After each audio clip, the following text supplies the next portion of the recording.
Bharatiya Janata party के जो प्रवक्ता है यहाँ बैठकर बड़ी बड़ी बातें कर रहे थे और प्रधानमंत्री ने भी महिलाओं को लेकर बड़ी बड़ी बातें की। पर हकीकत क्या है? हकीकत ये है कि ट्रेन के अंदर महिला पुलिसकर्मी के साथ रेप हो जाता है। ये उत्तर प्रदेश है जो बता रहे हैं। सरेआम साइकिल से जा रही बच्ची का दुपट्टा खींचा जाता है जिसके कारण उसकी मृत्यु हो जाती है। आप उसके पिताजी की बात सुनेंगे, उसके पिताजी क्या कह रहे हैं? उन्होंने कहा कि जिस तरह से जो है मैं वर्बली कितनी बार इसकी कंप्लेन कर चुका हूं पर कोई एक्शन नहीं लिया गया और वो सौदे वहां पर टहलते रहते हैं। ये है हकीकत उत्तर प्रदेश की और उत्तर प्रदेश की कार्य प्रणाली की, और इसमें इनका दोष नहीं है। ये तो पूरे इनके नेताओं से ही बच्चियों को बचाना है।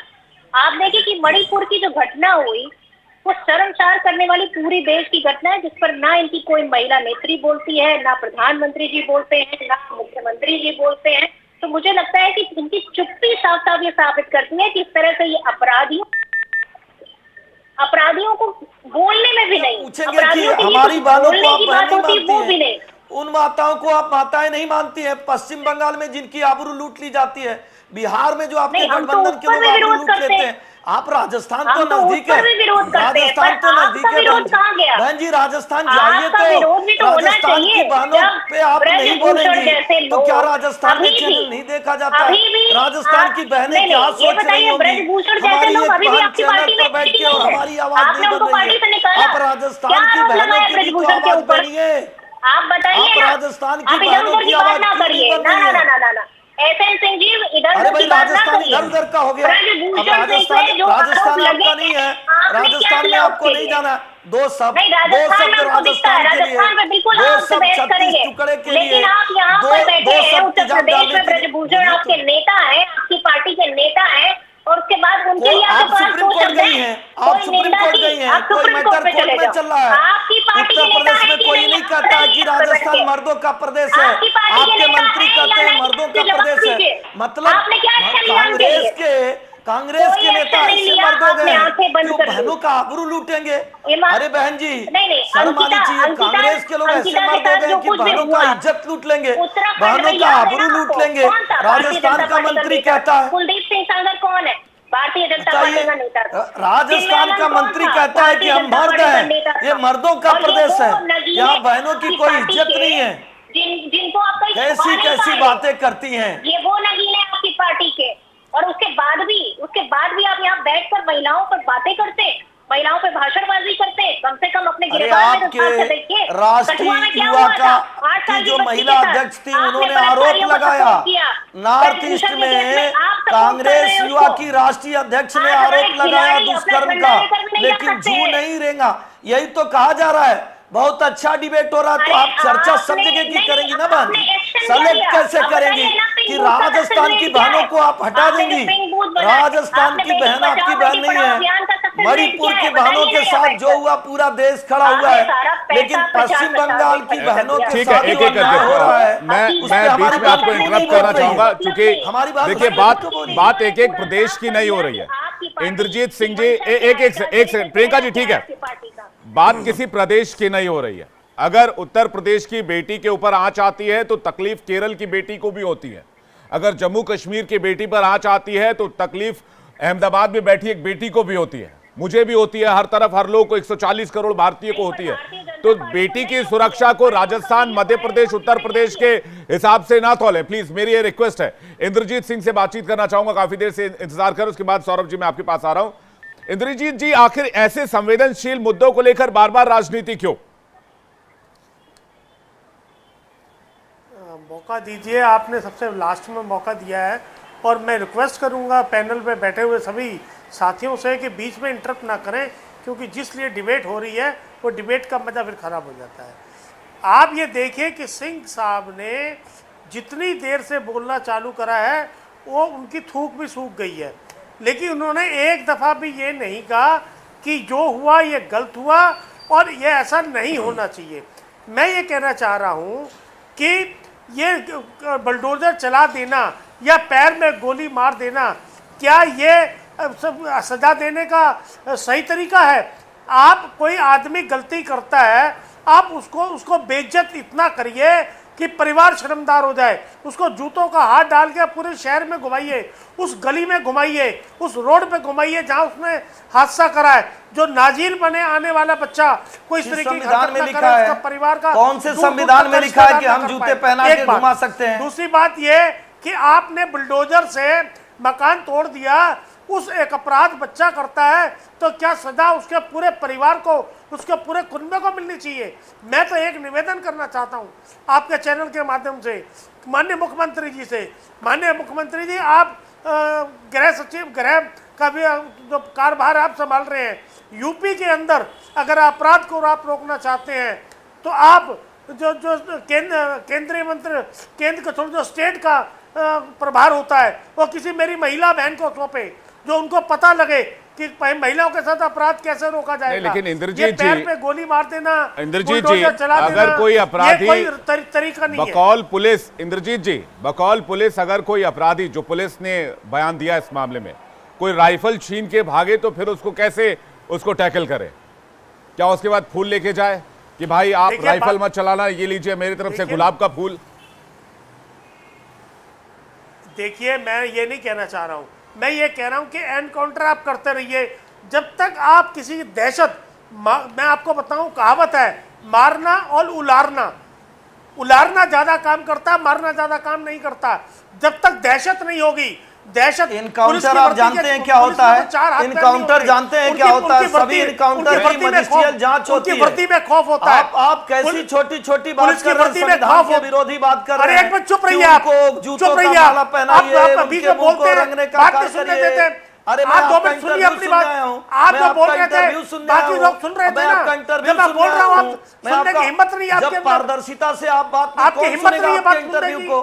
संविधान में हम बात कर रहे हैं कि अपराध रुके कैसे। किसी को हम ये चाह रहे हैं कि किसी की बहन, किसी की बेटी हो, बहन बेटी है, सबकी शादी होती है। हमारी डिबेट का मुद्दा है कि अपराध रुके कैसे। इनकाउंटर में 183 हमें आप उसमें कपड़े नहीं फाड़ने हैं। जब आप हमारी चर्चा का विषय है कि अपराध कैसे रुकना चाहिए, उस पर चर्चा करना नहीं चाहते। आप अपनी गलती को सुनने को राजी नहीं, आप बहस करते हैं, दूसरा आदमी बोलता है उसके बीच में बोलते हैं, जानकारी लेके सुनने की आदत नहीं है।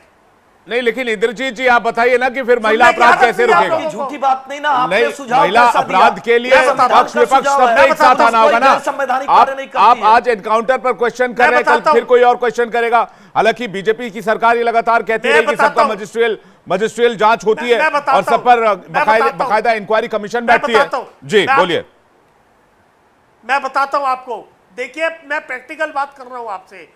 क्या है, जब थाने कोई आदमी रिपोर्ट कराने जाता है कि मेरी बच्ची नहीं मिल रही है या मेरी बच्ची के साथ कोई दिक्कत है, तो वहां से बैठा हुआ अधिकारी ये कहता है आपने पहले अपनी बच्ची को संभाल के क्यों नहीं रखा? आपकी बच्ची कितने बजे कहां जा रही है, कितने बजे आ रही है, आपने पहले क्यों नहीं देखा? अब आप पुलिस के पास आ गए।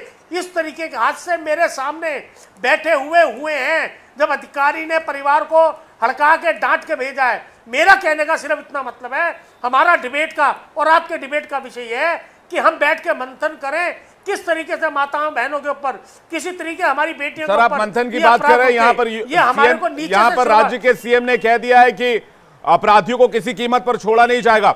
अब योगी आदित्यनाथ को वो बयान भी सुनवा देते हैं, उसके बाद सौरभ जी आपके पास आ रहा हूं, डिबेट को आगे बढ़ाऊंगा, बाकी मेहमानों का रुख करूंगा। योगी आदित्यनाथ ने साफ साफ कह दिया है कि अगर इस राज्य में महिलाओं के खिलाफ बदतमीजी होगी, अपराध होंगे, तो फिर अपराधियों को उसका हिसाब देना होगा। सुनिए। और उन लोगों को बेनकाब करने के लिए आज सरकार पूरी मजबूती के साथ कार्य कर रही है। हम लोगों ने पहले कहा है कि कानून प्रत्येक नागरिक को सुरक्षा प्रदान करेगा, लेकिन राह चलती हुई किसी बेटी के साथ अगर किसी ने छेड़छाड़ करके उसकी सुरक्षा में सेंध लगाने का कार्य करे क्या, तो अगले चौराहे पर उस ओहदे का इंतजार यमराज कर रहा होगा। उसको फिर यमराज के यहां भेजते से कोई रोक नहीं पाएगा। और इसलिए भाइयों बहनों, आज के इस अवसर पर एक और जहां हमें सुरक्षा का बेहतरीन वातावरण देना होगा, कानून संरक्षण के लिए है। कानून को बंधक बना करके कोई व्यक्ति किसी की सुरक्षा पे सेंध लगाने का प्रयास न करे। उत्तर प्रदेश में अगर कोई लड़की को छेड़ेगा तो अगले चौराहे पर यमराज उसका इंतजार कर रहा होगा। यह उत्तर प्रदेश के मुख्यमंत्री का बयान अभी हमने आपको सुनवाया। सौरभ जी, सवाल यह है, क्या एनकाउंटर एकमात्र इलाज है? योगी आदित्यनाथ की जीरो टॉलरेंस नीति का यह एकमात्र सोल्यूशन है जिसकी वजह से ही उत्तर प्रदेश में अपराध कम हुए? नहीं, देखिए, अभी जैसे आदरणीय मुख्यमंत्री जी ने कहा कि कानून अपने तरीके से कार्य कर रहा है। अभी जैसे आरजेडी के प्रवक्ता जी बोल रहे थे हाँ, आरएलडी के, कि ऐसा ऐसा होना चाहिए। तो मैं कह रहा हूं, देखिए, जो कानून है ना तो वो एसएन सिंह जी के हिसाब से काम कर रहा है, ना ही उनके हिसाब से काम करेगा। वो संविधान के हिसाब से जो जायज है वो कार्य करेगा।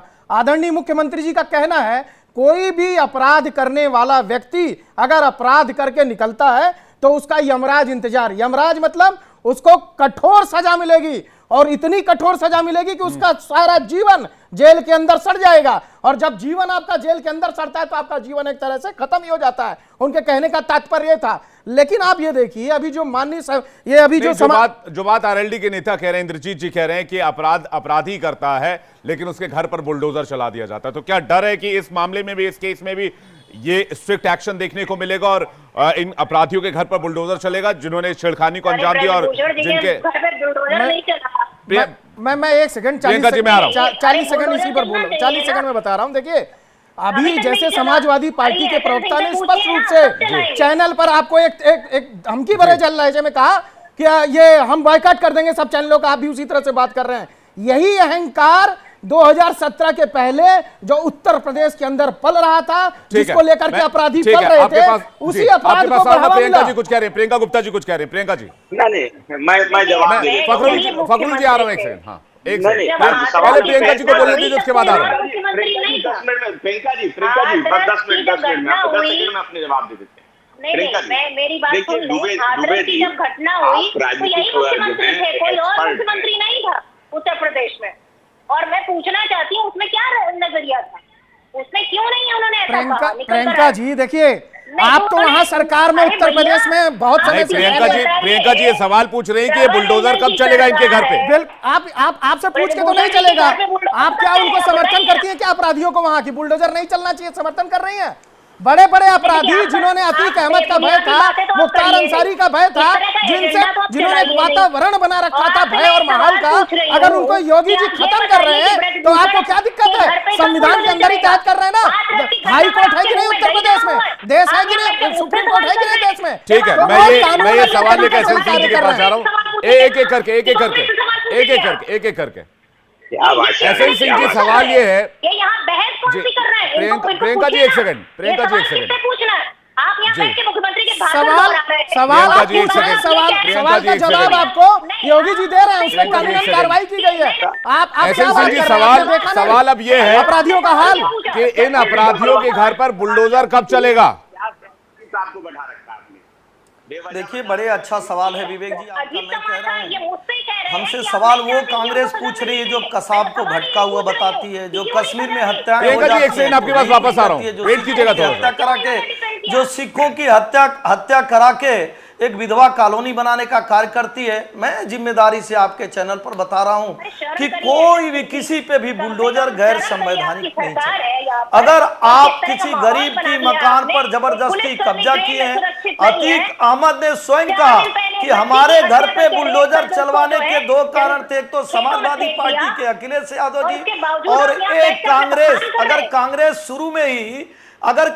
शुरू में ही अतीक अहमद को दोषी करार देती या उनको माननी बनाने का कार्य नहीं करती, समाजवादी पार्टी के लोग माननी बनाने का कार्य नहीं करते, तो महिलाओं के साथ दुष्कर्म नहीं करते, वो गरीबों की जमीन नहीं कब्जा करते, तो निश्चित तौर पे जो भी बुलडोजर की कार्रवाई हुई है वो गैर कानूनी नहीं, कानूनी कार्रवाई। और जनता के बीच में, विवेक जी, जनता के बीच में हम बुलडोजर लेकर गए थे 2022 के चुनाव में। जनता ने भारतीय जनता पार्टी को आशीर्वाद देते हुए कहा अपराधियों पर बुलडोजर की कार्रवाई होनी चाहिए। जनता जनार्दन होती है। मैं पूछना चाहता हूं, समाजवादी पार्टी के मित्र से 700 दंगे होते हैं उनकी सरकार में, 700।